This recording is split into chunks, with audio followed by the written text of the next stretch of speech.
7.25 it is. Pots, pens, packaging paper, all sorts of stuff you find around the house, but all stuff that Lulu Allison from Brighton has used to make some very distinctive hats. Her project Hatter Days sees her make a new one each week for charity, and she joins us now. Hiya, Lulu. How you doing? I'm doing very well, thank you. You must have got to some state of boredom to come up with this idea, right? I did. In fact, I was so bored. I was actually cleaning out my bedroom, and it was. I have a battered old map that I sort of, I just couldn't put it up because it was falling apart, and so I just decided to make a hat out of it. And as it was a Saturday morning, I thought, I suppose I could do this every Saturday, and it grew from there, and it's been really good fun, and it's raised £1,300 for Rise. So I'm very, very pleased about that. That is wonderful effort, wonderful effort. Where can we see them all? I've had a little look myself. Where can we find them all? You can find them all on Instagram. It's at Hatter Days, and you can also find them on my website, Middle Distance Arts.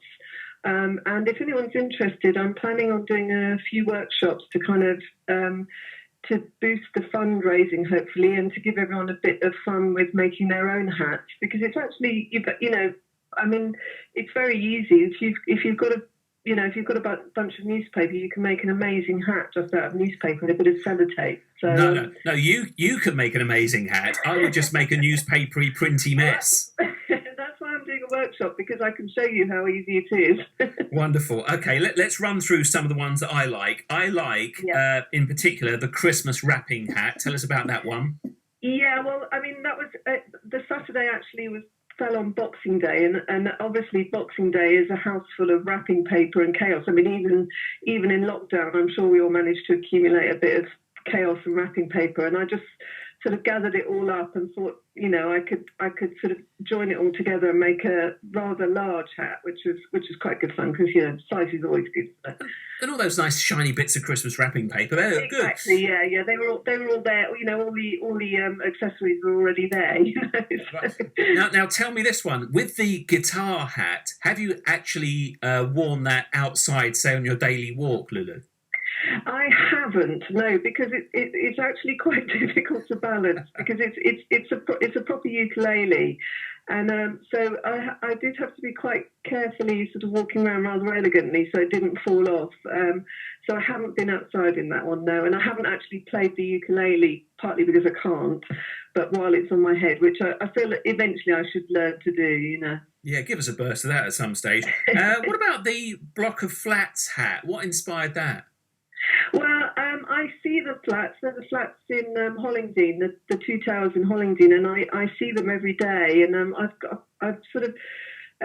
got rather a lot of photos of them, because they sort of seem to set off the sky quite well, and I just really like them. And so I just took one of my photographs, transferred it into copies, and then made it into a hat.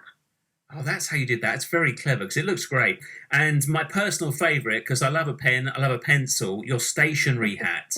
Yeah, well, that's because I'm also a writer, and I was in the process, I still am actually in the process of editing my second novel, and so I was sitting there with my kind of editor's head going a bit, skew whiff, and it seemed to sort of be quite a good way of expressing that. So, I mean, that was just literally, it took a bit of working out so that they all made a sort of shape that went on my head, but they're just sellotaped together, but it was good fun. I like that one. Looks like a little bit like a game of Kaplunk as well, where if you pull one pencil, the whole thing will go... Yeah, exactly. And for ages I couldn't find any pens, because I forgot they were all sellotaped into that hat, Listen, it's really made me smile. It's a lovely idea. I think that's a good use of your time. You see, I don't think you're mucking about there. I think that's excellent. Very good use of my time. Yeah, definitely. I think it'd be a good use of lots of other people's time too. Okay, so you're raising £1,300 so far for Rise, which is terrific. riseuk.org.uk is their website. On Instagram, right. Lulu Allison 77. That's with 2 L's, isn't it? Yeah, that's my site, and then there's actually one for Hatter Days, which is at Hatter Days. At Hatter Days, very good. Okay, well, thanks for doing that for us and chatting to us about it today. Very good, no and continued good luck with the fundraising as well. Excellent. Thanks, Lulu. Thanks so much. Nice to speak to you. Bye for now. Lulu Allison there in Brighton. It's 7:30 on BBC Radio Sussex.